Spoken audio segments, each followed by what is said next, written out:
peristiwa Isra Mi'raj. Assalamualaikum Pak Ustadz. Kenapa Waalaikumsalam. Allah mengistimewakan perintah sholat itu ke Sidratul Muntaha? Kenapa tidak diperintahkan juga ibadah lain seperti puasa, haji, dan zakat? Dan dikatakan malaikat itu ikut sholat berjamaah ketika sholat subuh. Bagaimana dengan waktu sholat-sholat yang lain seperti zuhur, asar? Apakah malaikat ikut serta berjamaah juga Pak Ustadz? Nah, barakallahu fikum.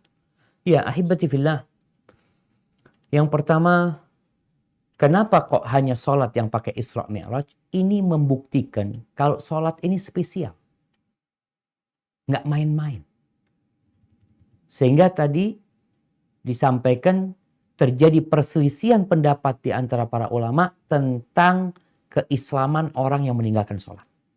Itu diperselisihkan. Sebagian mengatakan keluar dari Islam ketika dia nggak sholat sama sekali. Tapi sebagian mengatakan dia masih muslim. Jadi ini menunjukkan sholat ini adalah kewajiban yang sangat agung sekali. Sampai-sampai tadi Nabi Muhammad SAW dipanggil sama Allah, dibawa sama Jibril menuju ke Sidratul Muntaha. Tidak seperti ibadah-ibadah yang lainnya. Jadi tingkatannya ini, sholat ini adalah ibadah yang paling utama. Sehingga Nabi SAW ketika ditanya ayul amali afdal, amalan apa yang paling mulia? Beliau mengatakan as-salatu ala waktiha. Salat tepat waktu. Kemudian nanti tadi juga disampaikan bahwasanya yang pertama dihisap pada hari kiamat bukan puasanya, bukan zakatnya, tapi yang pertama dihisap adalah salatnya. Barakallahu fikum. Kemudian kalau tadi dikatakan pertanyaan yang kedua tentang menjadi makmum ya. Sebenarnya pada waktu kejadian setelah diwajibkannya sholat, yang jadi imam itu Jibril. Nabi bermakmum kepada Jibril. Untuk menunjukkan waktu sholat. 2 hari aja. Maka Nabi SAW menyebutkan, Ammani Jibril marratain, 2 kali Jibril mengimamiku ketika di Mekah. Yaitu, yang pertama dimulai zuhur, asar, maghrib, isya, subuh dengan waktu yang di awal waktu.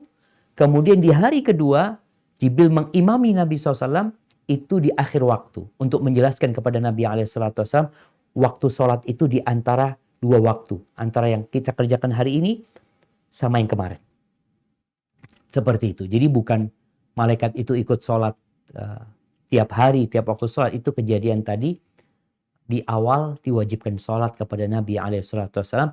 Adapun di langit sana, Rasulullah SAW mengatakan, Attatis sama wa huqqalaha an ta'id.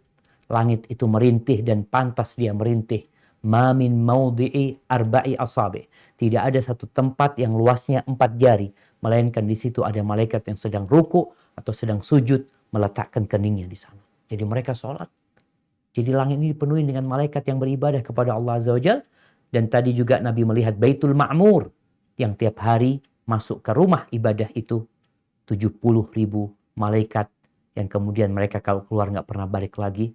Dan ada yang mengatakan Baitul Ma'mur itu setara dengan Ka'bah. Wallahu a'lam bishawab.